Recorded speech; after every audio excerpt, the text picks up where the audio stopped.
hidden, forever on fire. CM ಸಿದ್ದರಾಮಯ್ಯಗೆ high court shock ಕೊಟ್ಟಿರುವ ಬೆನ್ನಲ್ಲೇ ಇವತ್ತು ಸಿಎಂ ಸಿದ್ದರಾಮಯ್ಯಗೆ ಮತ್ತೊಂದು ಟೆನ್ಷನ್ ಶುರುವಾಗಿದೆ. ಇಂದು ಜನಪ್ರತಿನಿಧಿಗಳ ಕೋರ್ಟ್ನಲ್ಲಿ ಖಾಸಗಿ ದೂರಿನ ವಿಚಾರಣೆ ನಡೆಯುತ್ತೆ. ಸಿಎಂ ಸಿದ್ದರಾಮಯ್ಯ ವಿರುದ್ಧ ಇವತ್ತು ಖಾಸಗಿ ದೂರಿನ ವಿಚಾರಣೆ ಕೂಡ ನಡೆಯುತ್ತೆ. ಜನಪ್ರತಿನಿಧಿಗಳ ಕೋರ್ಟ್ನಲ್ಲೂ ಕೂಡ ತನಿಖೆಗೆ ಆದೇಶ ಆಗಿದ್ದೇ ಆದರೆ ಸಿಎಂ ಸಿದ್ದರಾಮಯ್ಯಗೆ ಸಂಕಷ್ಟ ಏನಾದರೂ ಎದುರಾಗುತ್ತಾ ಅನ್ನುವಂತಹ ಪ್ರಶ್ನೆ ಎದುರಾಗ್ತಾ ಇದೆ. ಜನಪ್ರತಿನಿಧಿಗಳ ಕೋರ್ಟ್ನಲ್ಲೂ ಕೂಡ ಇವತ್ತು ಈ ಒಂದು ಪ್ರಕರಣಕ್ಕೆ ಸಂಬಂಧಪಟ್ಟಂತೆ ವಿಚಾರಣೆ ಆಗುತ್ತೆ, ತೀರ್ಪು ಹೊರಬೀಳುತ್ತೆ.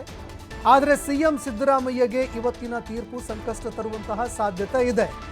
ಜನಪ್ರತಿನಿಧಿಗಳ ಕೋರ್ಟ್ ವಿಚಾರಣೆಗೆ ತಡೆ ನೀಡಿದ್ದ ಹೈಕೋರ್ಟ್, ಜನಪ್ರತಿನಿಧಿಗಳ ಕೋರ್ಟು ಈ ಪ್ರಕರಣಕ್ಕೆ ಸಂಬಂಧಪಟ್ಟಂತೆ ವಿಚಾರಣೆ ಮಾಡೋದಕ್ಕೆ ಹೈಕೋರ್ಟ್ ತಡೆ ಕೊಟ್ಟಿತ್ತು. ಸಿಎಂ ಸಿದ್ದರಾಮಯ್ಯ ಅವರ ವಿರುದ್ಧ ಕ್ರಮ ಕೈಗೊಳ್ಳುವಂತಹ ಅವಶ್ಯಕತೆ ಇಲ್ಲ ಅಂತ ಮಧ್ಯಂತರ ಆದೇಶ ಕೂಡ ಹೊರಡಿಸಿತ್ತು.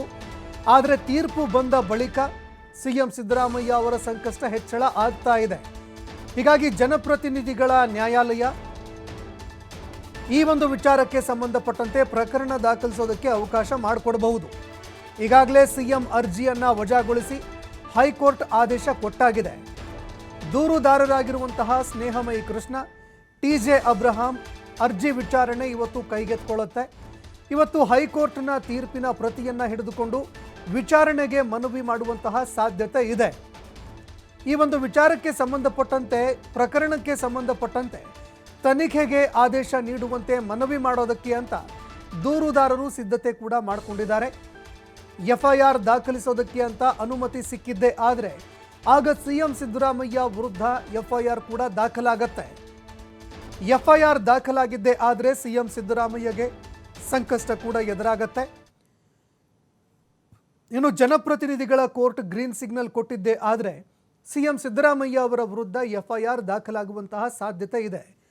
ಸ್ನೇಹಮಯಿ ಕೃಷ್ಣ, ಟಿಜೆ ಅಬ್ರಹಾಂ ಇಬ್ಬರೂ ಕೂಡ ಸಿಎಂ ಸಿದ್ದರಾಮಯ್ಯ ವಿರುದ್ಧ ಪ್ರಕರಣ ದಾಖಲು ಮಾಡುವಂತಹ ಸಾಧ್ಯತೆ ಇದೆ.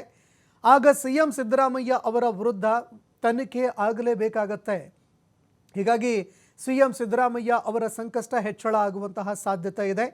ಜನಪ್ರತಿನಿಧಿಗಳ ನ್ಯಾಯಾಲಯ ಇವತ್ತು ಗ್ರೀನ್ ಸಿಗ್ನಲ್ ಕೊಡುತ್ತಾ ಇಲ್ವಾ ಅದನ್ನು ಕೂಡ ನಾವು ಕಾದು ನೋಡಬೇಕಾಗತ್ತೆ.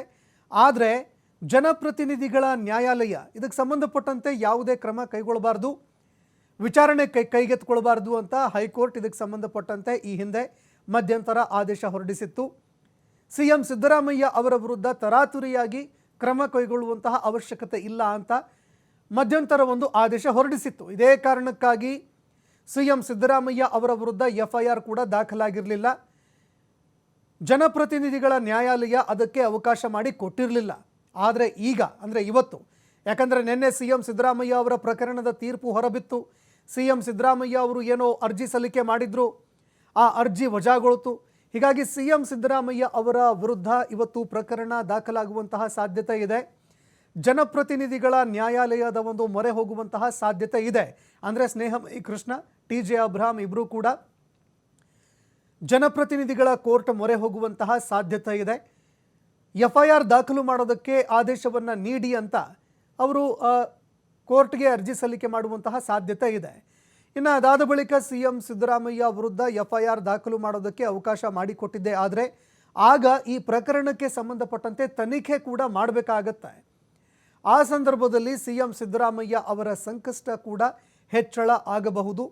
ಹೀಗಾಗಿ ಇವತ್ತು ಜನಪ್ರತಿನಿಧಿಗಳ ನ್ಯಾಯಾಲಯದಲ್ಲಿ ಏನೆಲ್ಲ ಆಗುತ್ತೆ ಅನ್ನುವಂಥದ್ದನ್ನು ಕೂಡ ಕಾದು ನೋಡಬೇಕಾಗತ್ತೆ.